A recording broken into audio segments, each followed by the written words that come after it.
Voilà, on va chambouler un petit peu le cours de cette émission. On va commencer avec notre partie débat avec une invitée aujourd'hui. Vous la connaissez sûrement, c'était une collègue qui travaillait ici. Elle a décidé de produire donc un documentaire sur les Arméniens. Marine Zaki, bonjour. Et bonjour Nabil. Merci d'être là. Bonjour, comment allez-vous? C'est bien de vous voir et d'être ici à la télévision égyptienne. Ça nous fait plaisir d'abord de vous accueillir ici. Vous êtes parfaitement francophone, ce qui facilite les choses. Mariam, comment est-ce qu'on passe de présentatrice, vous avez présenté des émissions à la télévision égyptienne, à productrice? En fait, c'est une longue histoire, en Oui. fait. J'ai travaillé avec quelqu'un de très doué, qui avait commencé à avoir sa propre ligne de documentaires, d'émissions, etc. C'est lui qui produisait mon programme à la télévision égyptienne et plus tard aussi. Et on a commencé à travailler ensemble et c'est de là que j'ai appris toute la méthode. C'est-à-dire que je filme, je fais du editing, je présente, et donc c'est bien d'apprendre tous ces petits détails, ça te donne une autonomie extraordinaire. Et de là, nous nous sommes intéressés, car c'est pas moi uniquement qui a produit ce film, c'est monsieur Mohamed Hanafi, avec lequel j'ai travaillé pendant des années, et qui est d'ailleurs aussi quelqu'un que je respecte énormément. Et de là, on s'est intéressé aux Arméniens, au fait que nous avons une grande partie des Égyptiens sont d'origine arménienne, ils sont égyptiens, bon, ils vont à l'église arménienne et on n'a jamais senti qu'il y a une différence entre Égyptiens, Arméniens, etc. Comme l'Égypte est un pays où il y a plusieurs souches de peuples qui cohabitent et qui, dans un sens, ont une identité commune, une façon de penser commune. Et ça m'a beaucoup choquée d'apprendre que les Arméniens étaient exterminés dans l'Empire ottoman il y a 100 ans. Oui. Cette idée m'a un peu choquée. J'ai parlé à des amis arméniens. Je présentais dans le temps à Orbit une émission qui s'appelle Al-Hawa, ça veut dire on air ou en direct. Et on a décidé de faire un épisode sur le génocide arménien. Il faut que j'avoue que j'étais complètement ignorante du sujet. Oui. Tout ce que je savais, c'est que l'Empire ottoman avait fait quelque chose d'inacceptable pour l'humanité. Et au fur et à mesure que je me suis intéressée au sujet, j'ai réalisé que ce n'est pas uniquement l'Empire ottoman, c'est l'humanité qui n'a pas reconnu le génocide arménien, a fait de sorte que ce genre de processus s'est répété au fur et à mesure des 100 ans qui sont passés. Donc le génocide arménien, c'était le premier génocide du XXe siècle, et la façon dont le génocide arménien a été appliqué me rappelle énormément la façon dont plusieurs autres génocides ont été appliqués durant ces 100 dernières années. Et je pense même que ce qu'on voit aujourd'hui dans le monde arabe, ce qu'on voit en France aujourd'hui, quelque part, le fait qu'on n'a pas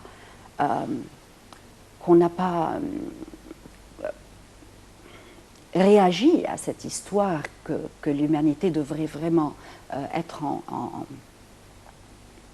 se sentir, comment dire, Nabil, se sentir ashamed, se sentir avoir honte, voilà, de cette histoire, responsable, de ne pas avoir pris responsabilité, hein, alors que la France, la Grande-Bretagne et la Russie, dans le temps, ils avaient bien communiqué à l'Empire ottoman que si jamais, ils avaient même dans un communiqué officiel, ils ont utilisé des crimes contre l'humanité. Et les Ottomans, ils auraient dû être responsables pour ce crime. Vous l'avez dit, c'est peut-être le premier génocide du XXe siècle, bien Absolument. avant celui des Juifs lors de la Deuxième Guerre mondiale. Est-ce que c'est un sujet, vous vous êtes aperçu que ce sujet-là était inconnu des Égyptiens? On fêtait le centenaire, enfin, on commémorait le centenaire justement du génocide arménien. Oui, absolument. Vous l'avez dit, il y a beaucoup d'Arméniens qui vivent en Égypte, une Voilà. société qui est très présente. On a beaucoup de coutumes peut-être qui En ressemblent en commun. commun. Mais est-ce que les Égyptiens, voilà, finalement, ne sont pas au courant de ça ou ça passe un petit peu au travers des choses? En fait, vous avez mis le doigt sur plusieurs faits qui sont très importants. On ne connaît pas l'histoire. Et c'est pour ça qu'on a fait ce documentaire. On a voulu faire ce documentaire pour dire au monde arabe que l'histoire que le monde a vécue il y a 100 ans est très similaire à ce qu'on vit aujourd'hui dans le monde arabe depuis 5 ans, depuis le printemps arabe, printemps entre guillemets, parce que je pense qu'avec les attentats qu'il y a eu en France récemment, ce n'est plus un printemps. Le monde réalise que ce n'est plus un printemps et qu'on paye le prix. Et ce n'est pas uniquement le monde arabe qui paye le prix, c'est le monde entier qui paye le prix. Et c'est pour ça qu'on a fait ce documentaire essentiellement en arabe. Parce que la méthodologie avec laquelle l'Empire ottoman a exterminé les Arméniens dans leur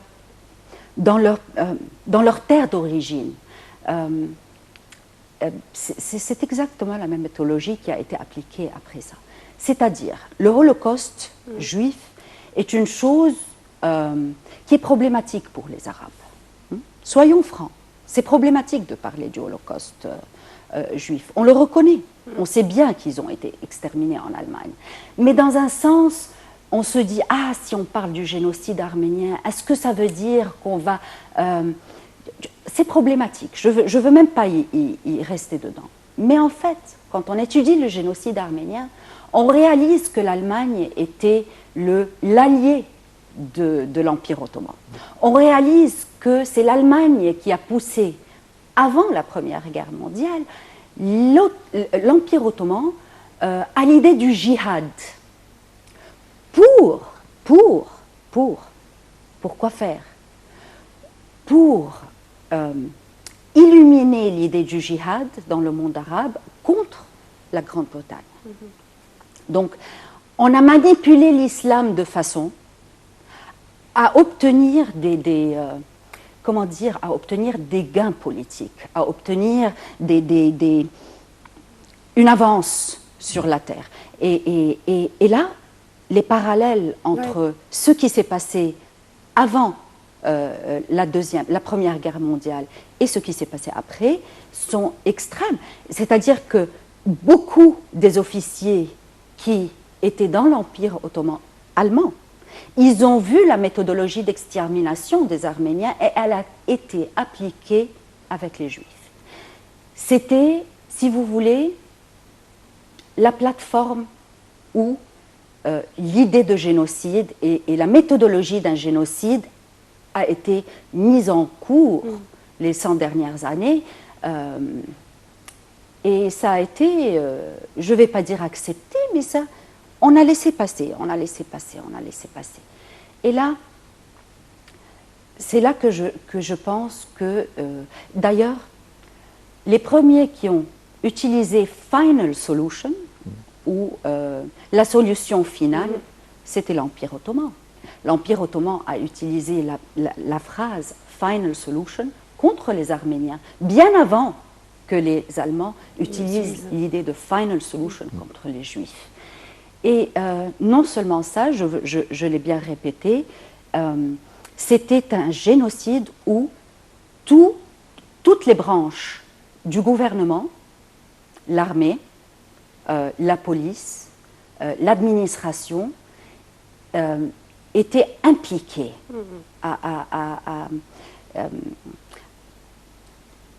étaient très impliqués à pousser ces gens-là hors de leur territoire d'origine.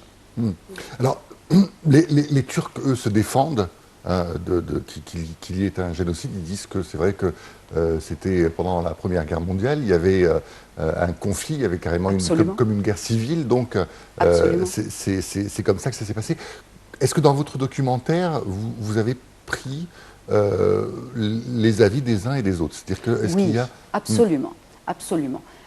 Premièrement, il faut réaliser que ce n'était pas un seul massacre ou un seul génocide, c'était 3 massacres. Ça a commencé dans les 1890 avec Abdelhamid II, qui lui-même a utilisé l'idée de djihad, l'idée d'utiliser la religion contre les autres populations pour exterminer les Arméniens. Le premier massacre, c'était 300 000 personnes. Oui. Ce n'était pas, c'est pas 2 ou 3 personnes, c'est 300 000 personnes qui ont été exécutées, tuées. Le deuxième massacre, c'était en 1909. Et c'était 30 000 personnes. Et puis finalement, le troisième, le génocide, le grand génocide d'1,5 million, c'était en 1915, avec le début de 1914-1915, avec le début de la Première Guerre mondiale. On a eu des professeurs turcs qui parlent de cette histoire de génocide, se défendent évidemment. Il y en a qui reconnaissent voilà. que est-ce qu'il y a des gens en Turquie qui le reconnaissent? Parce que c'est vrai que énormément. C'est toujours un sujet très sensible pour les Turcs. Extrêmement. Voilà. Récemment, il y a par exemple l'Assemblée nationale en France qui a reconnu le génocide arménien. Il y a eu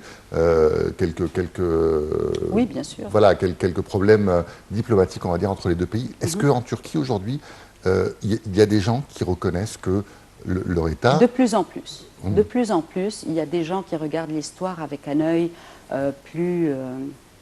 comment dire, plus... modéré. Plus modéré. Oui. Bien sûr que c'est problématique pour l'État turc de reconnaître le génocide arménien, parce que ce n'était pas un génocide de personnes, c'était arracher tout un peuple de sa terre. Et non seulement l'arracher, mais aussi exterminer ses églises, exterminer sa culture, exterminer son existence sur sa terre même. Et cela, pour un Égyptien ou une Égyptienne, c'est quelque chose d'inouï, d'inacceptable. Reconnaître par le gouvernement turc le génocide arménien, ça veut dire des compensations, voilà, etc. Ouais. Et franchement, je ne pense pas que l'État turc puisse...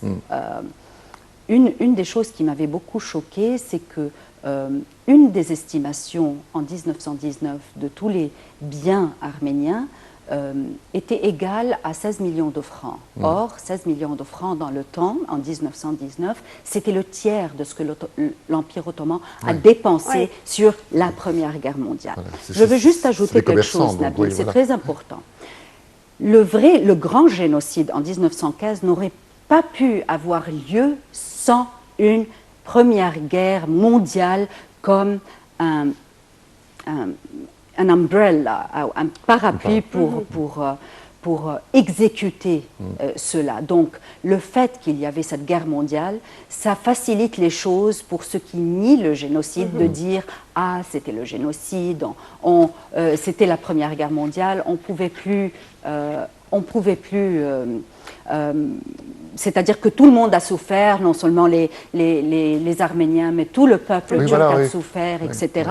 Mais la méthodologie avec laquelle le gouvernement a exécuté ce génocide, quand tu as l'armée qui est impliquée, quand tu as la police qui est impliquée, et ça, il y a des documents qui le prouvent. Quand on apprend que Talat Bacha était un professionnel télégrapheur et qu'il était tout le temps en contact avec une langue... comment le dire, de double sens avec les provinces. Et il était tout le temps en train de demander aux autres, combien d'Arméniens avez-vous à Halep, par exemple, Aleppo, ce qu'il veut dire, en fait, c'est que, est-ce qu'ils sont toujours là ou est-ce que vous avez fait ce qu'on vous a demandé de faire? Les documents qui ont été révélés il y a les 20-30 dernières années sont vraiment choquants. L'implication directe du gouvernement ottoman dans cette histoire de génocide fait qu'il y avait toute une méthodologie qui a été bien exécutée contre un peuple pour l'arracher de sa terre. Comment le film a été reçu par les personnes qui l'ont vu, justement arméniennes, parce que je pense qu'il y a beaucoup de gens qui étaient curieux de savoir. On a eu, il y a 10 jours, notre première en Égypte, au Caire. Il y a bien sûr eu beaucoup d'Arméniens égyptiens, ou égyptiens arméniens, comme j'aime bien les appeler, qui sont là. Je pense que on a essayé d'être aussi franc avec nous-mêmes en tant qu'Égyptiens, en tant qu'Arabes, en tant que musulmans, envers une histoire qui a à faire avec notre humanité. C'est difficile de se critiquer en tant que musulman. Mais en fait, on a réalisé que ça n'a rien à voir avec l'islam. Ça a à faire avec l'utilisation de l'islam pour obtenir des gains. Oui. C'est ainsi que les Ottomans ont utilisé les mouftis pour donner des fatwas contre les Arméniens à 3 reprises. À 3 reprises. Non seulement à une reprise, mais à 3 reprises. Et en fait, cette recherche qu'on faisait pour les Arméniens a fait de sorte à ce c'est devenu dans un sens une recherche en notre identité, en tant qu'Égyptiens.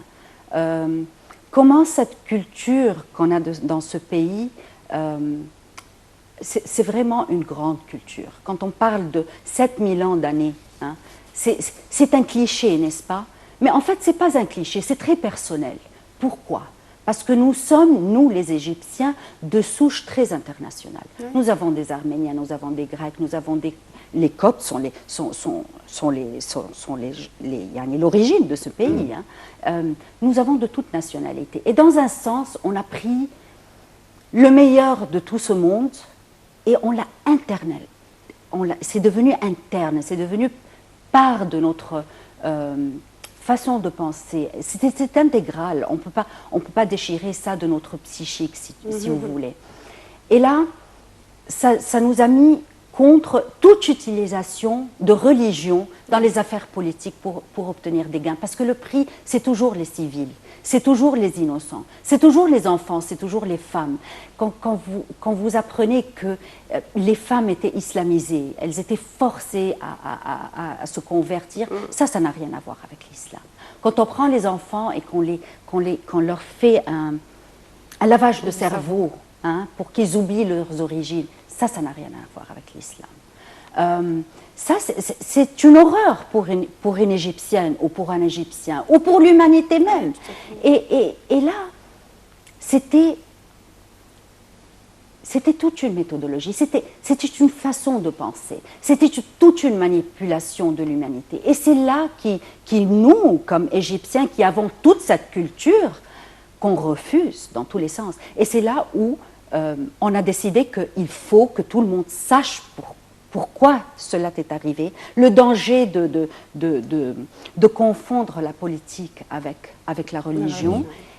Et les Arméniens ont reçu ça avec beaucoup de cœur, la vérité.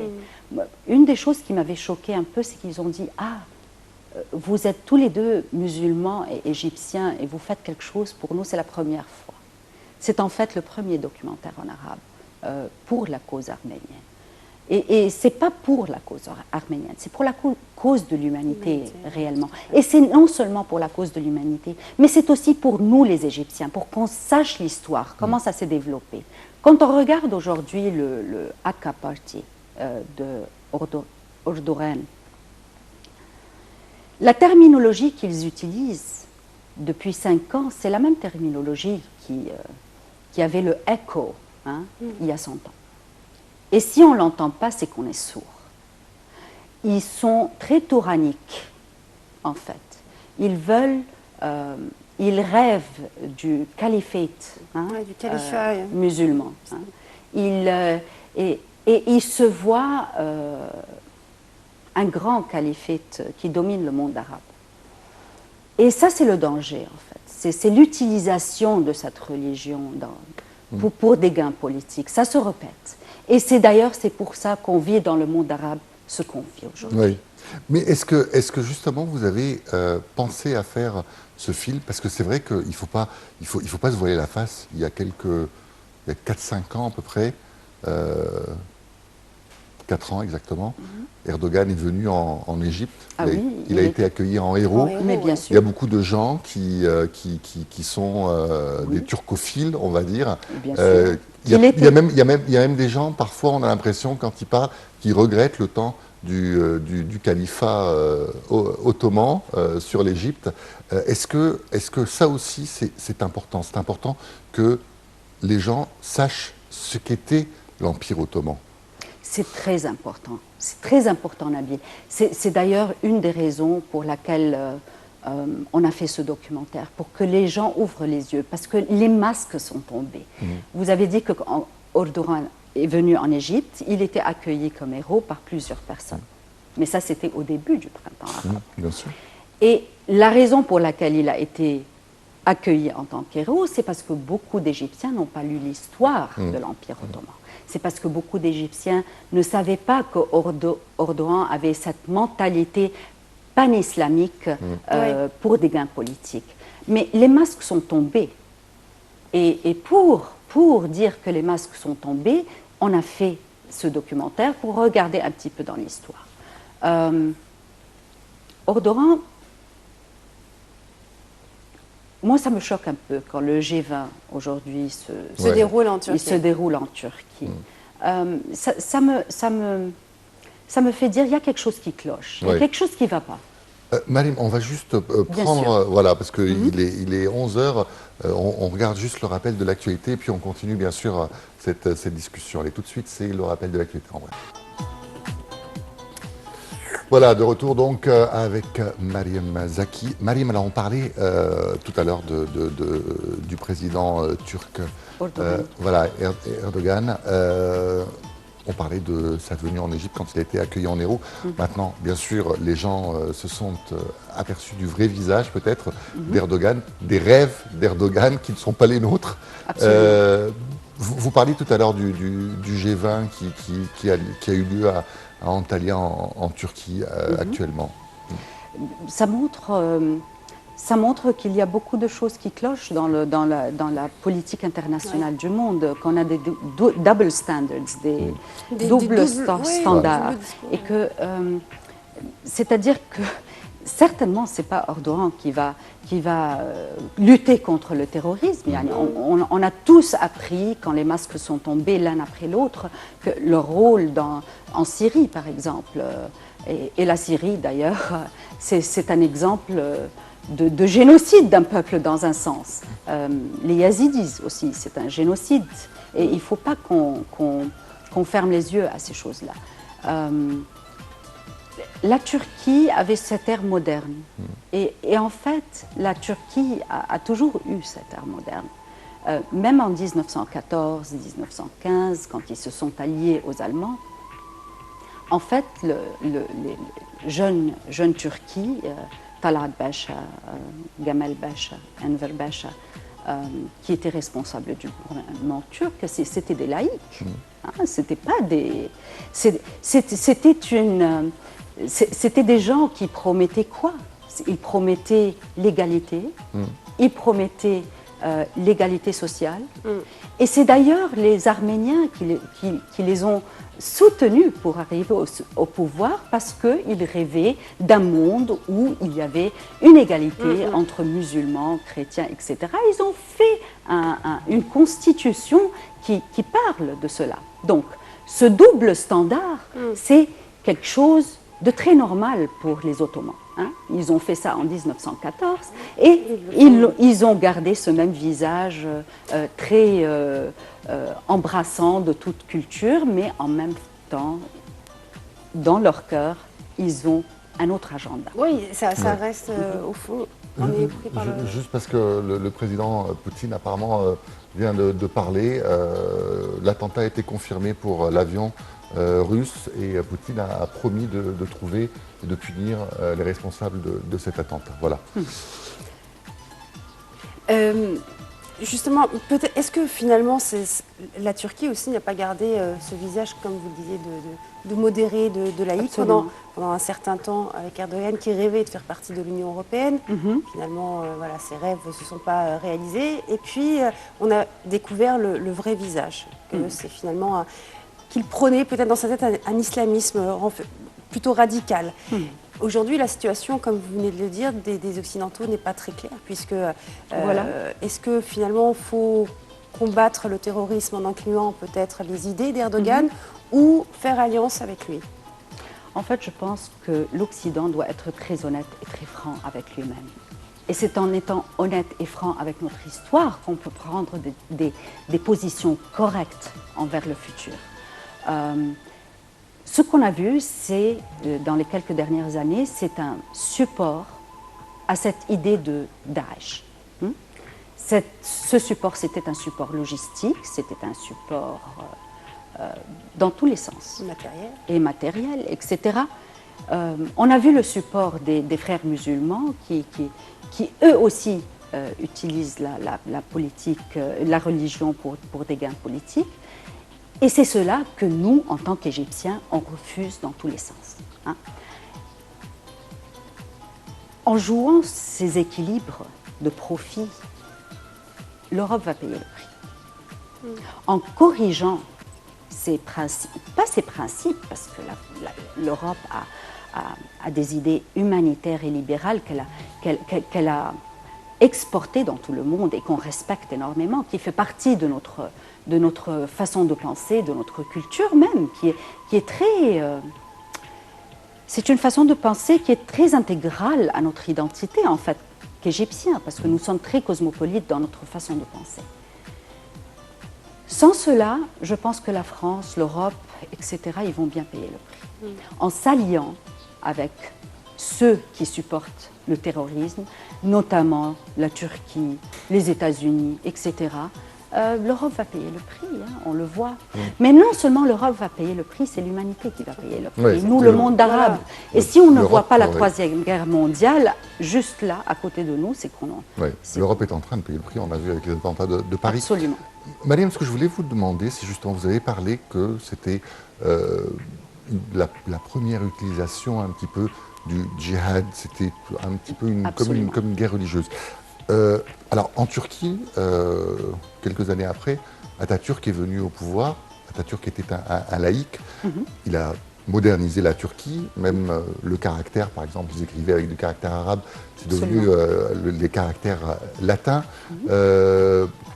Pourquoi est-ce que cette Turquie laïque-là, qui avait une apparence plus ouverte, a maintenu cette omerta, ils ont maintenu un petit peu ce secret concernant le génocide arménien? Parce que c'est typique de l'Empire ottoman. C'est typique. Ce double standard est typique.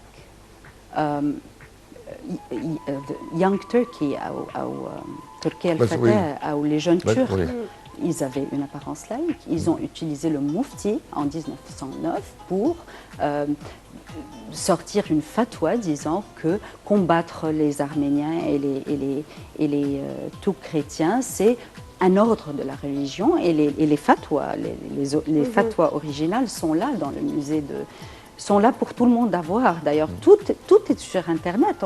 On n'a qu'à faire un peu de recherche. Je pense que la Turquie avait peur, avant la Première Guerre mondiale, de se désintégrer. L'Empire ottoman avait perdu ses terres en Europe, il perdait ses terres avec les révoltes arabes. Il fallait bien consolider une terre pour les Turcs. Et c'était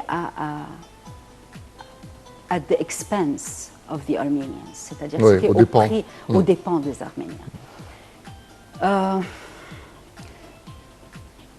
Cette ère de laïcité qu'Atatürk a eu, c'était très convenable, parce qu'il fallait bien consolider ce qui reste de la Turquie en un seul État. Il fallait remettre l'armée en bon état pour se défendre. C'est un peuple qui a peur. C'est un peuple qui a peur. Je pense que même aujourd'hui, c'est un peuple qui a peur de voir l'histoire au miroir. Je respecte beaucoup certains aspects de l'histoire de la Turquie. Ils ont des moments grandioses, mais en même temps, ils ont des moments où ils ont perdu leur humanité vers le monde. Et je pense que ça se paye, même si c'est après 100 ans, 200 ans, 300 ans. Mais le problème, c'est qu'on va tous le payer. Ouais. On va tous le payer.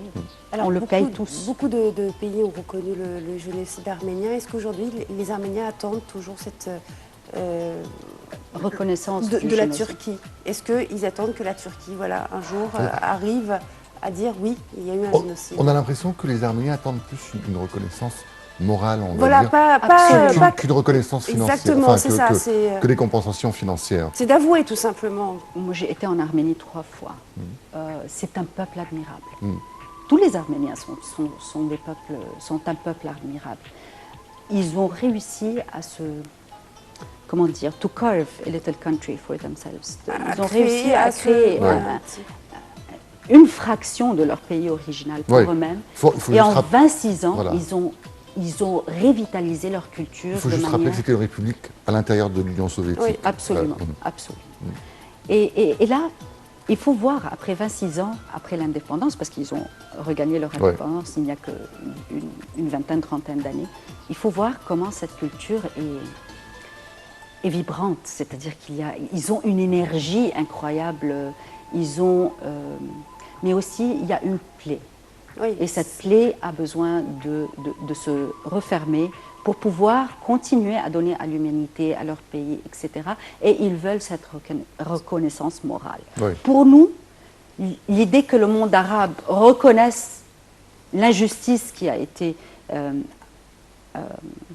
affligée sur les Arméniens, fait que nous, on regardera l'histoire d'une manière plus correcte, plus balanced, plus juste, parce qu'en fait, c'est pas comme si tu regardais ton histoire. Tu regardes l'histoire d'un autre peuple, mais ça a une résonance incroyable dans le monde arabe. On a eu le même colonisateur, si vous voulez. L'Empire turc nous a bien colonialisés pendant 400 ans. Et cela me rappelle de quelque chose, la vérité, c'est que quand Sélim le premier est venu en Égypte, la première chose qu'il a voulu faire, pour vous dire comment nous, les Égyptiens, on est très différents, il a voulu prendre tous les Coptes et les mettre dans le sud de l'Égypte. C'est le Azhar qui s'est mis à la défense des Coptes égyptiens. Ils ont dit, nous, on a vécu en tant que frères pendant des millions d'années, des milliers d'années, et vous n'allez pas aujourd'hui prendre nos compatriotes et les mettre dans un autre. Mais c'est ça, divide and rule, qu'on a vu partout. Mieux pour mieux régner. Et pour autre chose aussi, si tu me permets, l'armée égyptienne est très différente de l'armée turque. L'armée turque était une armée on a vu son rôle dans le génocide arménien. L'armée égyptienne est une armée de défense, défense d'un peuple, défense d'un territoire qui est intégrale à nous. Oui. Et là, c'est une différence qui est intrinsèque et qu'il faut bien qu'on la comprenne, parce que tous ceux qui ne sont pas à la défense de l'armée égyptienne, tous ceux qui critiquent le 30 juin et qui critiquent l'armée égyptienne, il faut bien qu'ils réalisent qu'ils sont en train de critiquer la seule chose qui est en train de nous défendre aujourd'hui en tant que peuple. Oui. Dernière question, ça a un rapport avec ce que vous venez de dire. On a parlé du génocide 1915. C'est vrai qu'il y a une partie des Arméniens qui est venue ici, en Égypte. Ils ont été accueillis. Les Arméniens sont des chrétiens, ils ont été accueillis. Des Grecs également ont été accueillis ici. C'est vrai qu'il y avait cette espèce de tolérance absolue en Égypte. Est-ce que vous avez eu peur, après le 30 juin, quand on a renversé les frères musulmans, quand il y a eu des attaques contre les églises, est-ce que vous avez eu peur qu'on perde un petit peu cet esprit égyptien? Je l'ai toujours, et c'est une des raisons pour laquelle j'ai fait ce documentaire. Il faut qu'on réalise que pendant 50 ans peut-être, on a laissé la place aux frères musulmans de jouer dans notre façon de penser. Ça a changé quelque chose dans le psychique égyptien, et c'est pour ça peut-être qu'on a eu les frères musulmans pendant toute une année. Ouais. Mais le fait que le 30 juin, et que les Égyptiens sont descendus avec ces nombres, 30 millions dans les rues, pour dire non, c'était un non pour... c'était un non pour ce mixture de religion et de politique. C'était un non pour comment dire, c'était un nom pour notre identité, notre vraie identité. Oui, voilà. C'est ça la culture de 7000 ans dont je vous parle. Et d'ailleurs, c'est très personnel, comme je l'ai dit au début. Moi, j'ai des ancêtres turcs qui ont été... ils sont plus égyptiens que turcs, donc j'aime bien voir cela. J'ai des ancêtres grecs, j'ai des ancêtres marocains. Mon père est un fallah égyptien dans le vrai sens du terme, et j'en suis fière. Mais c'est mon identité d'égyptienne qui surgit. Surtout. Et dans les moments difficiles, c'est là qu'elle sort, c'est là qu'elle est incontestable, si vous voulez.